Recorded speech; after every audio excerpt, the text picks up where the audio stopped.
Hey there, Ryan Reynolds here. It's a new year, and you know what that means. No, not the diet. Resolutions.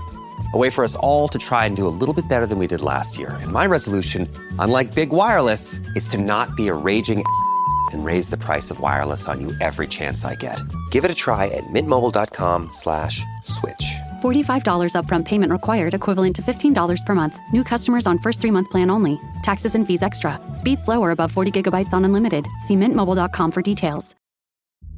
Build a routine with Ollie that supports your wellness needs, like getting your daily vitamins and minerals with Ollie's multi-gummies, or keeping your mood upbeat with all the vitamin D in Hello Happy. Give your gut health some support with probiotics, and wake up feeling refreshed after taking Ollie Sleep. Do wellness on your terms. Find Ollie at a Walmart or Target near you or at ollie.com. These statements have not been evaluated by the Food and Drug Administration. This product is not intended to diagnose, treat, cure, or prevent any disease. Good afternoon, guys, and welcome to the podcast. Happy holidays. I've got Keith Ellis for you today, coming out of close to DC area, and he's about to publish the first book in history that costs $10,000 because it helps successful entrepreneurs achieve impossible goals. So I'm really happy to have him on and talk about his work and bring him on. So Keith, welcome. Thank you very much. Thanks for having me. Yeah. Briefly introduce yourself and we'll dive into the conversation. Okay. I teach, or I show, I guess is the best way of saying it. I show successful entrepreneurs how to achieve impossible results, impossible goals in their business and their life. That's pretty much the story. I've written several books about goal setting and about asking questions. And the latest book is called How to Make the Impossible Easy. Yeah. And interesting. One question I have for you is, what do most entrepreneurs get wrong about success? The short answer is they don't give themselves enough to do. Right? I don't mean in terms of time. Most entrepreneurs are terribly overscheduled and they have no time to do anything. They don't have time to be with their family, catch your breath, do any of that stuff. But the part of what's wrong in their lives would be my suggestion is that they are not being ambitious enough. They don't set big enough goals. Most people treat goal setting for incremental progress. In other words, I want to increase the revenue of my business by 20% next year or whatever, that kind of thing. And I'm suggesting that what they need to do is to set an impossible goal, something they genuinely believe is beyond their capabilities. And then commit to that, which is not conventional wisdom, right? And then when they commit to a goal that is beyond their capabilities, suddenly all kinds of things happen in their life. Their focus is phenomenal.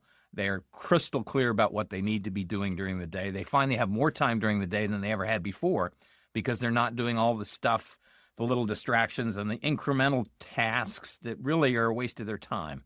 That's really what this is about. Yeah.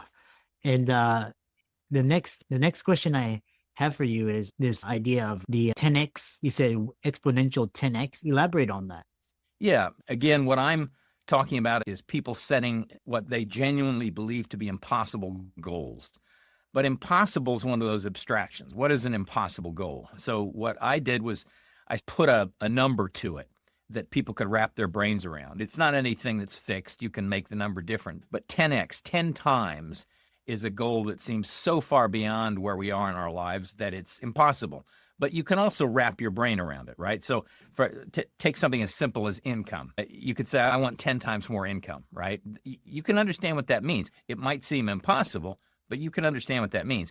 If it was 100 times or 1,000 times, that's just like your brain just fizzes out. It doesn't know what to do with that.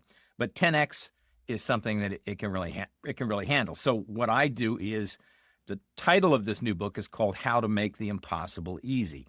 The subtitle is The Astonishing Secret of the 10x Superpower. And the book is broken into 10 different breakthroughs. Each one can profoundly change your life. You put them all together and you have this, what I call a superpower, that can literally help you take your life, your business, and your life to a level that's 10 times beyond where you are now. Mm-hmm. Interesting. So the other question is, because I've been doing a lot of thinking and reading, and there's this idea of people think linearly, they don't think exponentially. And Yes. you talked about your 10x superpower, and then also you talk about conventional wisdom got you here, but it can't get you to where you want to go. What does that mean? Yeah, to quote a guy that I'm a huge fan of, a guy named Dan Sullivan, who's a terrific entrepreneurial coach, as he puts it, using a little biblical language, he says that what got you out of Egypt can't get you to the promised land. The same skills that got you out of Egypt aren't going to get you to the promised land. And what he means by that is what got you here isn't going to get you there. We are where we are in our lives because of what we've been doing, right? Day in, day out. And if you want to make a leap that is an impossible leap, if you want to go 10x, you can't do that doing what you're doing. Because what that implies, if you kept doing what you're doing, is that you could do 10 times as much of it. You can't. Nobody has that many hours in the day, right? In fact, when people hear this, what I'm talking about, this idea of making the impossible easy, one of the first reactions I get frequently is, I can't work any harder. I can't give any more. And that's the problem. You're maxed out. And what I want to do is help you think differently so that you actually free up time. The only way I will work with a client is if they are willing to work less than they're working now so that they can accomplish 10 times more than they're accomplishing now. Yeah. It's because I had this client and she was struggling because she was thinking like just to get like kind of getting an interview and like all this old way of doing things. And then there was like, I encountered this other entrepreneur and she was thinking of different. She was like utilizing her skills to build things that would bring her more, that would bring more scale. So it's quite interesting because it's like this idea where it's like what got you here won't get you there. I think there was another book. I believe it was Dan Sullivan.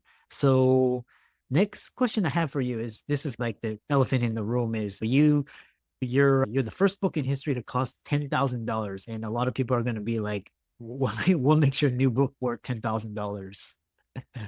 Yeah. And the short answer to that is what's in the book is, let me step back. We've all read books that are worth $10,000. All of us have. We just didn't pay $10,000 for them.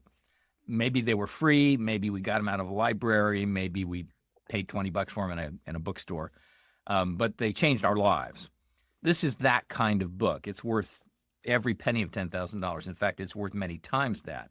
But what I decided to do is charge up front for it, charge the $10,000 up front, and then give people my Superpower coaching program. There are two ways to approach this kind of thing if you're in the coaching business. You can say, okay, here's my book for free, and now let me see if I can figure out how to sell you my coaching program. That works. That's a perfectly valid model. I'm just flipping this on its head and saying, okay, here's a book for $10,000. Oh, and then you get this spectacular coaching program for free as part of it. Interesting.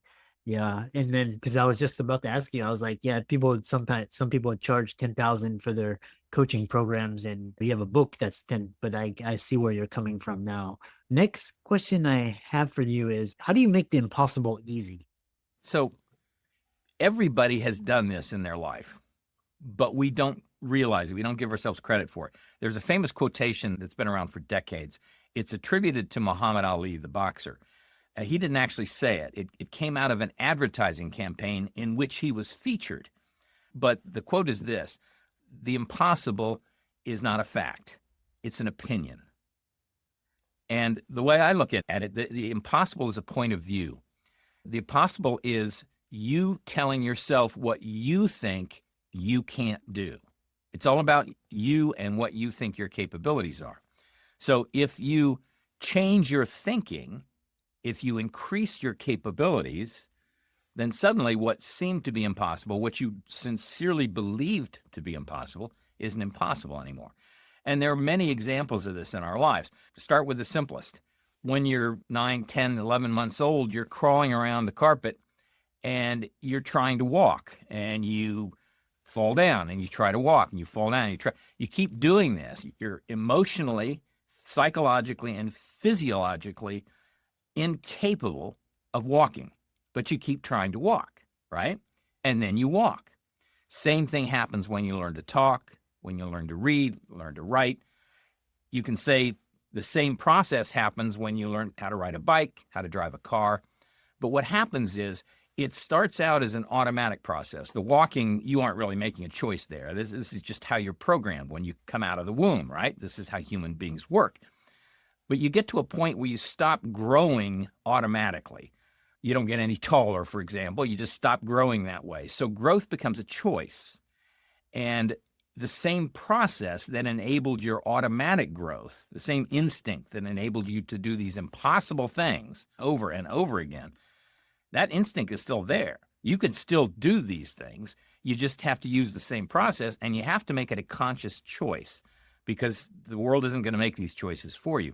So when you get to 16, 18, 22, whatever it is, when you start, you're on your own. Nature is no longer making you grow. It's not forcing you to grow. Then you begin to think, okay, what do I want from life? And now it's you driving the bus. And most of us want incremental progress. I want a little bit more of this, a little bit more of that. What I'm suggesting is the way to make your brain work, the way to harness this instinctive power that you've had since you were an infant, since you were born, is to make an impossible goal, just like nature gave you, right, when you were 9 months old. Nature said you're going to walk. You're not ready for it, but you're going to walk. You're going to learn how to talk. You're not ready for it, but you will. You're going to learn how to read. You're not ready for it, but you will. What you do is essentially give yourself the same kind of ambitious goal, and then you realize, I'm not capable of this, but I'm committed to it, and you start adding to your capabilities. And before you know it, you have achieved the impossible. And then when you achieve the impossible, the way the human mind works is pretty soon you start thinking, this is easy, right? Just it's easy to drive a car. It wasn't when you first got behind the wheel. It's easy to talk. It wasn't when you first learned your first words. It's easy to walk. Heck, it's easy to run. It wasn't when you first tried to stand up.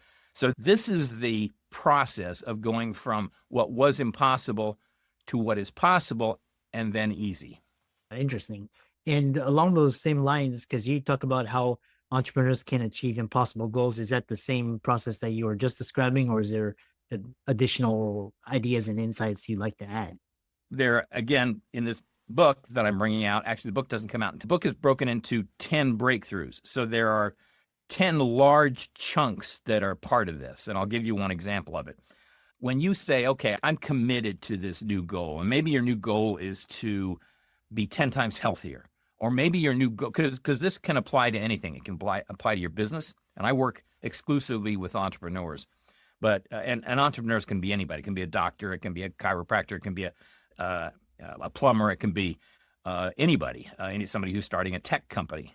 So I work exclusively with entrepreneurs. And whatever your goal is, when you decide to make this goal and you commit to it, and it's 10 times beyond what you think you're capable of, then you start to ask yourself, how do I do this?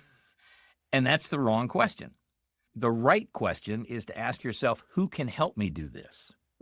I call this who thinking. And the reason for this is there are 8 billion people in the world. Whatever you need to achieve your impossible goal, there's somebody out there who can help you get it, probably many somebodies. If you can figure out how to add their capability to your capability, suddenly you have a much, much greater capability than you did before. And there's no limit to this. Once you start thinking about this, you realize, wait a minute, if the secret sauce here is to add the capabilities of others to mine, there's no limit. Whatever I can imagine, I just bring enough people in and learn to collaborate with them in a way that they get what they want and I get what I want. And suddenly anything is possible. And that's the beauty of this thing. So that's where the who thinking comes from. Yeah. How can people find you and follow you and reach out to you and learn more about you? So my name is Keith Ellis. And if you go to keithellis.com, KEITHELLIS.com, you'll find, actually what you'll find is an opportunity to book a discovery call with me. It's an actual coaching call. It's a free coaching call. But there's a reason I do it this way. It's because I want clients who are committed to doing the impossible. And I want them to be comfortable working with me and my process, but I want to be comfortable working with them too. I'm sure you figured this out in your life. Life is too short to be working with people you don't like or you don't get along with, right? I don't want to do that. So this free discovery call is a chance for the two of us to figure out if we want to work together. So you go to that page, you can sign up for the discovery call. Awesome. Yeah. Thanks so much for coming on and sharing your expertise, and happy holidays. Same to you, Chris. Thank you so much.